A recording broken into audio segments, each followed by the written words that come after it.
This guy is trying to propagate anti-LGBTQ propaganda. He's trying to tell children that they are not allowed to be trans. Yeah, they're not. Yeah, they're not. They're not. Suck your mum, bro. No.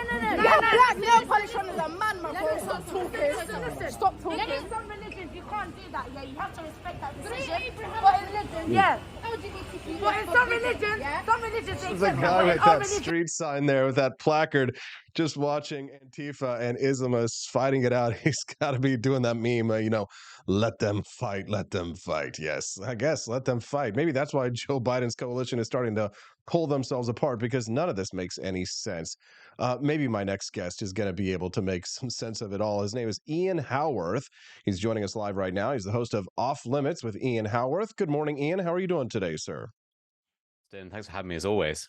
Yep. Thanks so much, Ian. So Antifa activists arguing with Islamist activists at the Free Palestine rallies over transgender children. Make it all make sense for us.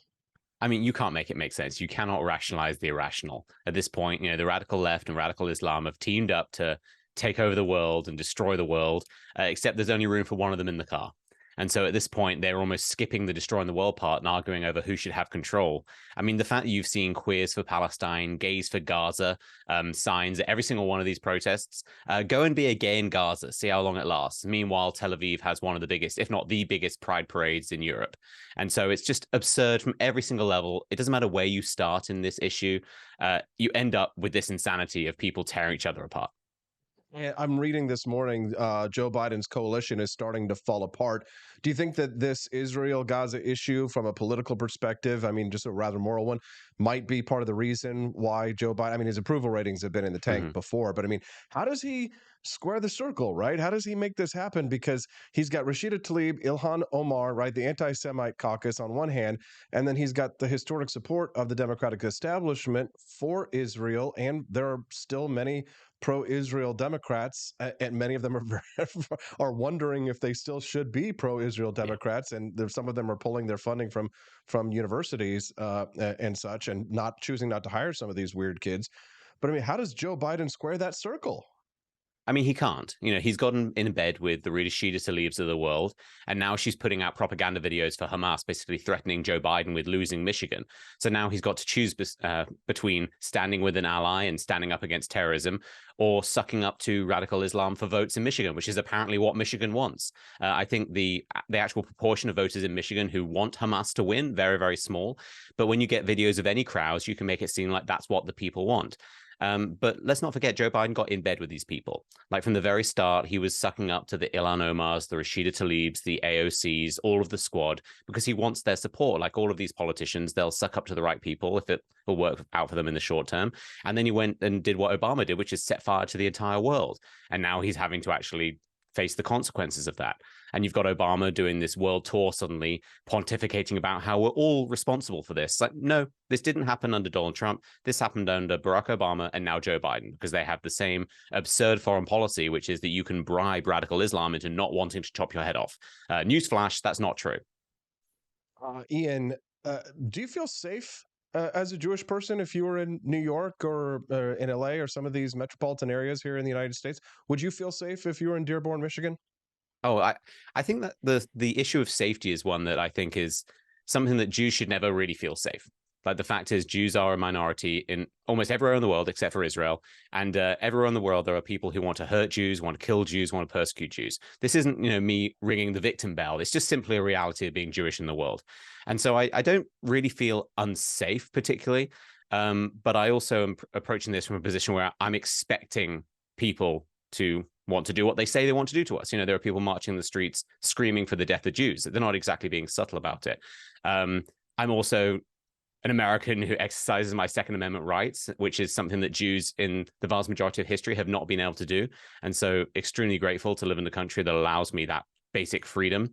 And I think, Jews in Israel are doing the same thing. They were handing out firearms to Jews.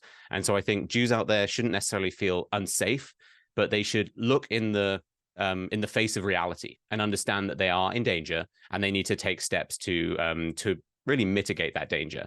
I don't think Jews should be avoiding public places. I don't think Jews should be hiding their Star of Davids or hiding their yarmulkes or any of that. It's like time for hiding is gone. Like, we've done that for thousands of years. Jews have run away for thousands of years. They've been pushed out of their homes for thousands of years. I'm done with that bullshit.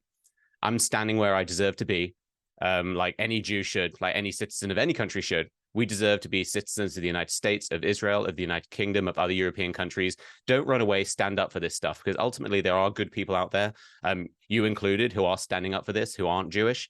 But there are a lot of people who are apathetic and a lot of people who are violently opposed to the mere existence of Jews.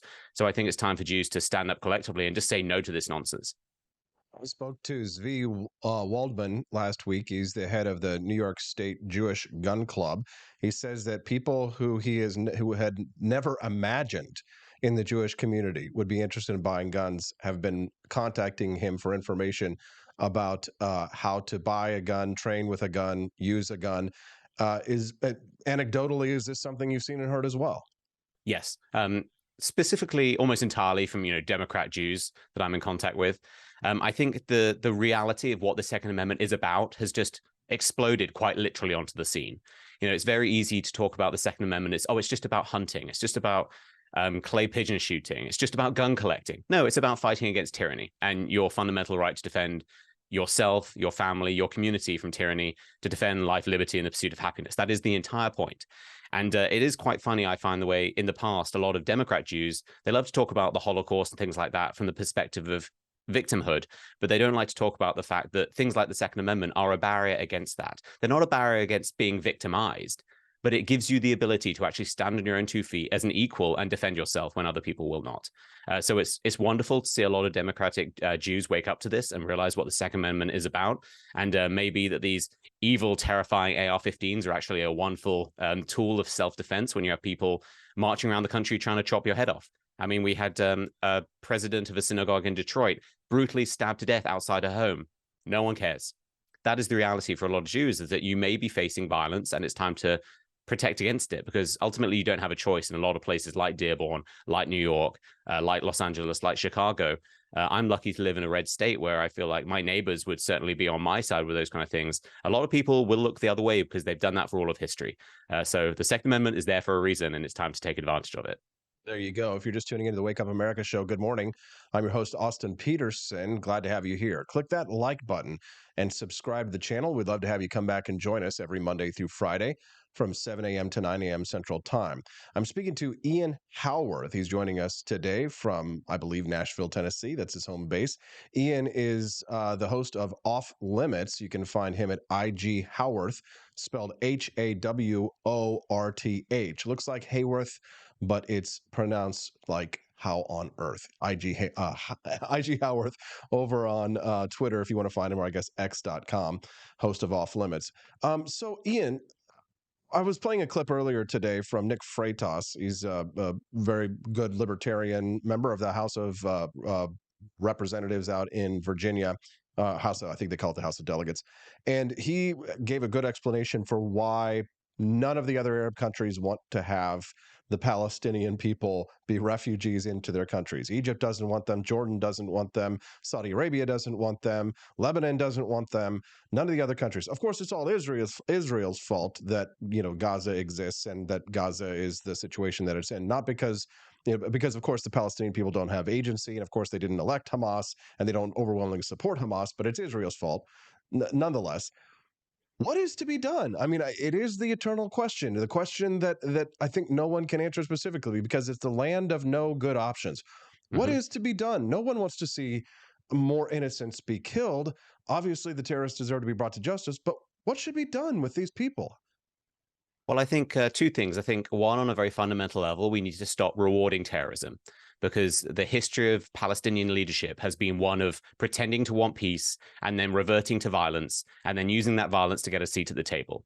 There is a reason Palestinian leadership has a seat at so many international organizations' tables, whereas Tibet does not, the Kurds do not, the Uyghur Muslims in China do not. And so the reason for that is that they have employed terrorism to great effect. Terrorism is entirely profitable. And then on a higher level, we need to return to the attitude that the Trump administration had in terms of the Abraham Accords, is that we can engage with the rest of the Arab world who don't want to engage in this terror really anymore, certainly to the extent they do. I'm not going to pretend that some of these countries aren't still funding, but like UAE, Saudi Arabia to some extent, like we were on a path to peace in the Middle East that seemed implausible just a few years ago, and the kind of thing that John Kerry would scoff at. And then Iran comes in and basically sets fire to the region on purpose because they want to undo that progress. But that progress was made because we essentially ignored the threat of terrorism coming from groups like Iran and the Palestinian organizations and things like that. We don't need to engage with them as if they deserve a seat at the table when this is how they behave. But right now I'm seeing the opposite. I'm seeing terrorism rewarded. I'm seeing it rationalized. I'm seeing it viewed as equivalent to self-defense. The fact that you can have 1,400, 1,500 innocent Jewish civilians, mostly Jewish civilians, blown up, tortured, mutilated, raped, shot in the back, burned alive. And then you can see people say, well, Israel does stuff too. There is no equivalence between what the Israeli military does targeting Hamas terrorists who are using human shields and terrorists who go out and target civilians intentionally. Until we can understand that obvious moral fact, then the Palestinian organizations like Hamas, Hezbollah, and their other leadership groups will just continue to be rewarded. This is what Yasser Arafat did for years. This is what Arab leaders did for years prior to the existence of Israel, if you want to call it the modern state of Israel. And so we've got to stop rewarding terrorism. If we keep rewarding terrorism, guess what? We're going to get more terrorism. Interesting. Ian, now this might be an issue on which we might actually differ. I agree with you on the moral arguments that you've made there, and certainly I am not. I'm objective, I think, but I'm not unbiased. Right? I can look at situations objectively. I'm not. I don't poo-poo what I believe to be legitimate criticisms of Israel, most of which I think actually center on their economic policies domestically rather than their foreign policies. Although there are bones to pick there, but when I look at things from a macro lens, it's much clearer. I think the problem with these debates that we see so often is that somebody committed this war crime, this side committed this war crime, this side killed this many babies. Oh, well, that side killed that many babies. And it really makes it impossible for anyone to really get a good bird's eye view of things if you're always looking at things on the ground. From a moral perspective of the 10,000-foot view of things, I think that the moral weight lies on the side of Israel as a more liberal, developed nation that actually affords human rights to its own people and doesn't commit actual legitimate acts of terrorism, if you will. People would disagree, but that's fine. So I'm objective, but I'm not unbiased. Now, here on the issue of the question of the United States' role in Israel, I very much believe in America first, Ian. I think the Israeli people, I wish them well, but I don't think that it's in Americans' best interest to get involved militarily or financially. Diplomatically, yes. Openly support of them, sure. Perhaps even in intelligence capacities, right? We pass them information like I would to anybody's about, hey, this is going to happen. This is coming down the pike. You might want to look out for it. Yes. But I don't know that I can justify taxing my neighbors to get involved or to send their blood, more American blood, to the Middle East to die in something that I don't know that it necessarily has to do with American national security entirely. Maybe you agree, maybe you disagree. I wonder your thoughts on that. Yeah, I think that's honestly, I come down on the side that I'm not calling. I haven't called once for American aid for Israel or for military on the ground, or certainly American military personnel on the ground. I don't even think Israel is calling for that. For me, the concern I have is often the American first line. I think for people like you acting in good faith, it's a perfectly fine argument to have. But to some extent, it's being used as a straw man to ignore the actual issue at hand, which for me is the moral issue.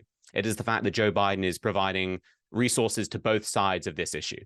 The fact that Joe Biden gave basically a green light to Iran by providing them with $6 billion.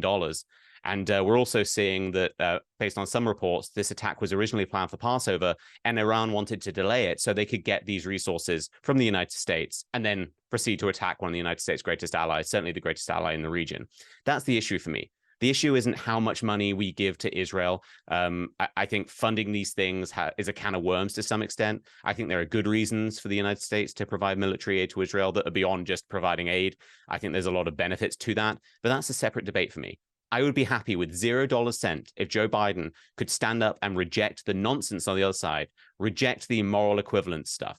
Stand like the Vice Chancellor of Germany came out and spoke in a very raw, honest fashion to this issue of there is no equivalence between Israel on one side and Hamas terrorists on the other. And there has to be an expectation for behavior of Palestinian citizens. The idea that they are all just innocent victims of this, that they don't support Hamas, that they're not cheering in the streets for this, that they're not engaging in acts of terror alongside groups like Hamas. I would much rather have basic honesty from the United States and their leadership than have a single dollar sent to Israel. That's what I think would actually change something here. I think however many billions of dollars to continue funding violence on either side will not solve the fundamental issue, which is that people ignore that the Palestinian organizations, Palestinians' leadership rely on the constant state of victimhood and the constant lie that terrorism is resistance. That's what needs to be solved.